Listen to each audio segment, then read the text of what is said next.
और ये जिनके जिनके पास पुस्तक है गीता निकाल लेंगे। और मैं आज यहाँ तक पहुंचा तो इसके पीछे गीता का ही ज्ञान है।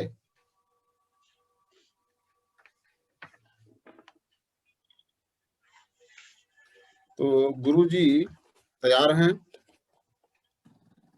आज का जो अध्याय है 18 है 18 और पेज 459 459 पेज पर अध्याय 18 और श्लोक 71।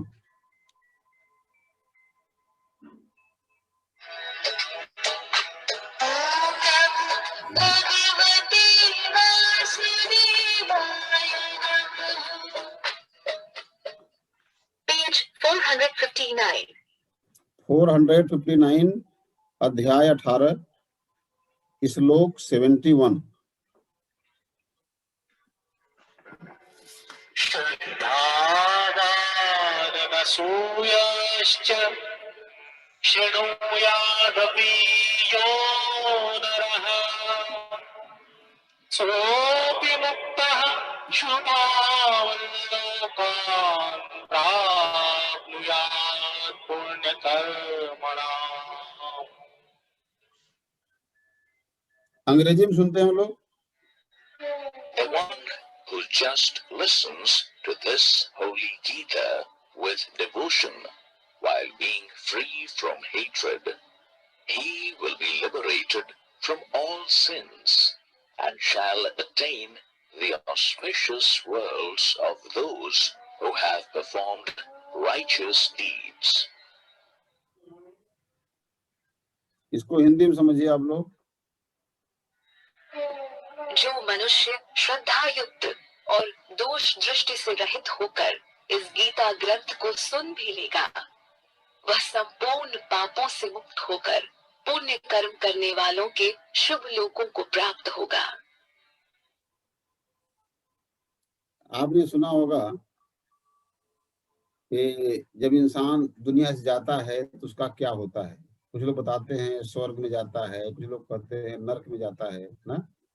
तो इस तरह से तो भगवान कृष्ण ने बताया कि जो ग्रंथ है हमारा गीता, जो मनुष्य श्रद्धा युक्त और दोष दृष्टि से रहित होकर इस गीता ग्रंथ को सुन भी लेगा, वह संपूर्ण पापों से मुक्त होकर पुण्य कर्म करने वालों के शुभ लोकों को प्राप्त होगा। बहुत बड़ी बात है। जीवन में कामयाबी मिलेगी। गीता में सारा मंत्र लिखा है। जो भी आप सुनते हैं, जो सीनियर आपके बताते हैं कि ये करना है, ये नहीं करना है ना, ये सब गीता में लिखा है। और यहाँ भगवान ने क्या बोला कि जो इस गीता को सुनेगा, केवल सुन लेगा श्रद्धा से, तो अगर अपने जीवन में कुछ कहीं गलती भी किया है वो, तो भगवान उसको माफ कर देंगे और वो पुण्य कर्म करने वालों के शुभ लोगों को प्राप्त होगा। लेकिन एक बात ध्यान देना आपको ये कि गलती करके गीता नहीं सुनना है। चलिए गलती कर लेते हैं, बाद में सुन लेंगे, सही, ऐसा काम नहीं करना है। तो आज हम सभी लोग संकल्प लेते हैं। देखिए भगवान की इच्छा क्या है, समझिए आप। अगर आप भगवान को मानते हैं, अगर नहीं मानते हैं जरूर मानना चाहिए। क्योंकि देखिए अभी डॉक्टर साहब बता भी रहे थे, जो दुनिया के महापुरुष हैं, जो दुनिया के महापुरुष हैं, आप अगर उनकी जीवनी पढ़ेंगे तो वो योगा जरूर करते हैं और वो अच्छी अच्छी बातों को किताबों से ग्रहण करते हैं।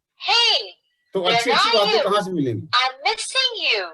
अभी कहीं आया था, शायद पेपर में कहाँ आया था, मैं सुना था कि सारे संसार में सबसे अधिक पढ़ी जाने वाली जो पुस्तक है, उस पुस्तक का नाम गीता है। आज आप कितना भाग्यशाली हैं कि हमारे डायरेक्टर साहब ने इतना अच्छा तोहफा हम लोगों को दिया है, इतना बढ़िया गिफ्ट दिया है कि जीवन धन्य हो जाएगा। मैं बार बार आपको सलाह देना चाहता हूं। बहुत सारे लोगों मैंने सलाह दिया था अपने टीम वालों को उन लोगों ने मेरी बात को मान करके गीता को उन्होंने कंपनी से खरीदा था। हमें यहाँ तक उम्मीद है लगभग 80 लोग हो चुके होंगे जो हमारी टीम में गीता खरीद चुके होंगे।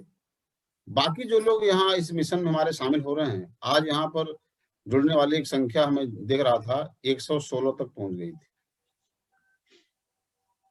तो जो भी लोग आप लोग हैं, जिनके पास गीता पुस्तक नहीं है, क्योंकि मैं जानता हूं कि आप सभी लोग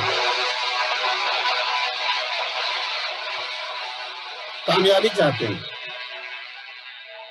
सब चाहते हैं कि मेरा बढ़िया सा घर बन जाए, बंगला बन जाए, खूब सुंदर सी कार आ जाए, लग्जरी कार आ जाए, विदेश यात्रा पे जाएं आप, लाखों रुपए की इनकम महीने की आपकी हो। ये सब तभी होगा जब आपके पास ज्ञान होगा। कामयाबी का दूसरा नाम ज्ञान होता है।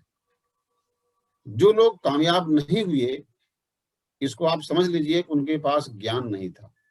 तो मैं कामयाब क्यों हुआ? मैं केवल 12 तक ही पढ़ा हूं, इंटर तक पढ़ा हूं। मैं बार बताता हूं कि हमसे अच्छे लोग आए थे, कामयाब नहीं हुए। क्यों? क्योंकि उनके पास ज्ञान नहीं था। अब ये थोड़ी बात है कि वो बहुत बड़ी डिग्री ले लिया, ज्ञान हो गया। डिग्री अलग होती है और ज्ञान अलग होता है। इसको बार बार आप लिख लीजिए डायरी में, आज फिर से लिखिए, कामयाबी का दूसरा नाम ज्ञान। और ज्ञान कहां से मिलेगा? ये हमारे अनमोल ग्रंथ भागवत गीता से मिलेगा। कि भगवत गीता आप सभी लोगों को जरूर सुनना पड़ना चाहिए और अपने घर में इसकी स्थापना करनी चाहिए। भगवान का वहां कृपा होगा, भगवान का वहां वास होगा। जहां पर गीता रहेगी, भगवान का वहां वास होता है और भगवान आशीर्वाद देते हैं। सही है। चलिए, आज के लिए इतना ही। आप सभी लोगों को बहुत बहुत धन्यवाद। आप सभी लोग साधुवाद के पात्र हैं। ओम नमो भगवते वासुदेवाय नमः। राधे राधे। Thank you.